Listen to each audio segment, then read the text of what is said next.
Okay, so this is, you guys ready? This is the proportion and means. Okay, this is the extra multiple choice, which I highly recommend that you know how to do.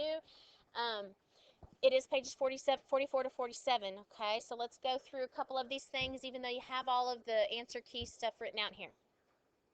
Okay,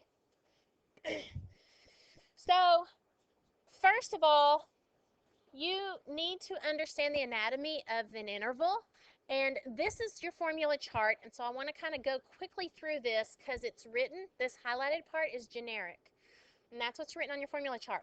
But if you have a proportion problem, then I have shown you that out here in blue. So if you're going to get an interval, you know, an estimate from a low number to a high number, your statistic is the p hat, that's your sample proportion, plus or minus. This critical value, this z star, comes from inverse norm of one tail. Okay. Proportions are always z tests, z intervals, and all those kinds of things. So proportions are always the perfect normal curve. Okay. And then times your standard deviation, and that is this sample standard deviation, square root of p times 1 minus p over n.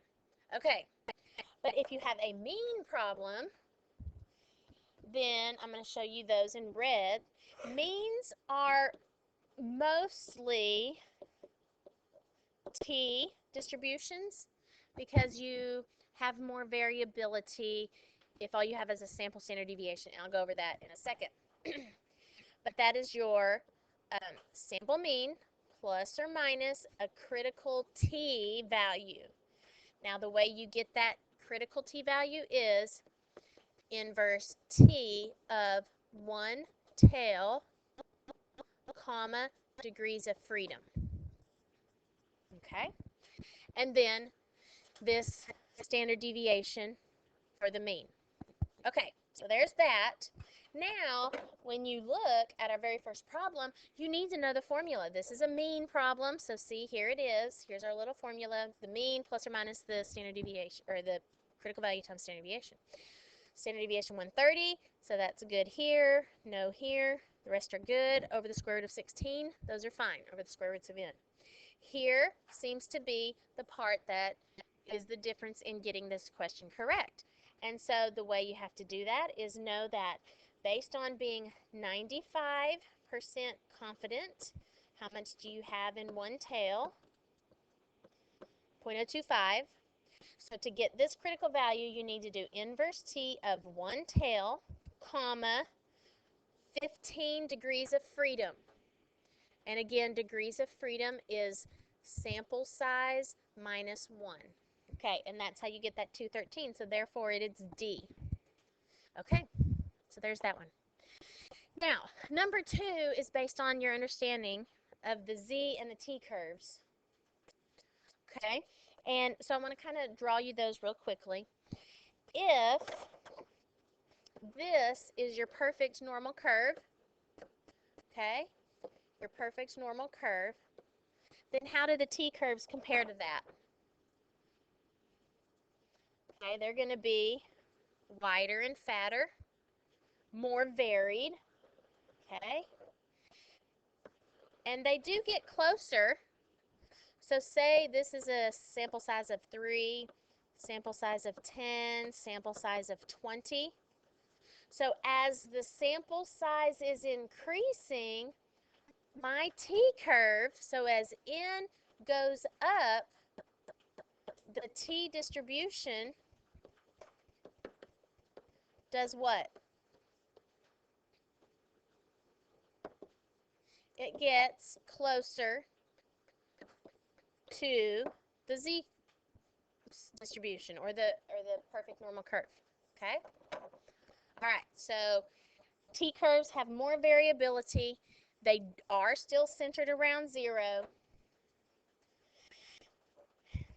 As the sample size increases, your T curve and the difference between them decreases because as the sample size goes up, the T curves get closer to the Z curve. Standard normal is just another name for t-distribution. No, they're two different things. And so the t-curve has a larger standard deviation. All right. Number 3, in order to determine this significance level, in order to figure out the significance, you have to get a p-value. You had to get a p-value. So what I did was I took their data right here and I put it into my calculator into 2 sample t-test. It even told me 2 sample t-test. And so when I did that, I got a p-value of 0.000146. So it's obviously even less than the 0.01. Now, let's kind of look at the language here of the answer choices.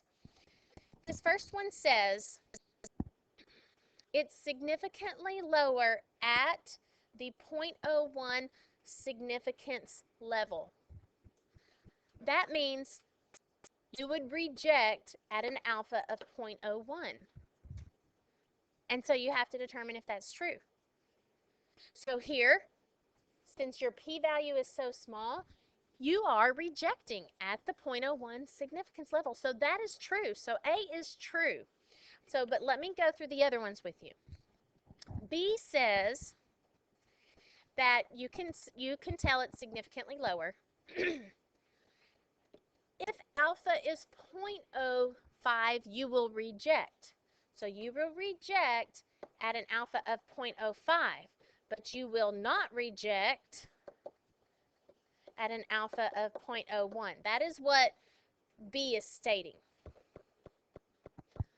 You would reject at an alpha of 0.05, but not an alpha of 0.01. Now, here's my question for you. Anybody out there? That's fine. What kind of p-value would happen to follow those rules? What kind of p-value would reject at the 0.05 level, but not reject at an alpha of 0.01? What kind of p-value? There's lots of them. What's one of them? Yeah, anything between those two numbers. Yes. So, for example, if you had a p-value of, say, I don't know, 0.02. See, 0.02 is not smaller than that alpha, but it is smaller than 0.05. That's what we're talking about here. Okay, C is the same thing, but it's talking about rejecting at an alpha of 0.10, but not rejecting at an alpha of 0.05. Okay, so that's kind of a language question, understanding what it's talking about, and that's what it means. Okay, next. Well, in fact, you know what I might do? I had a request for breaking these things up, so let me just go ahead and stop that there.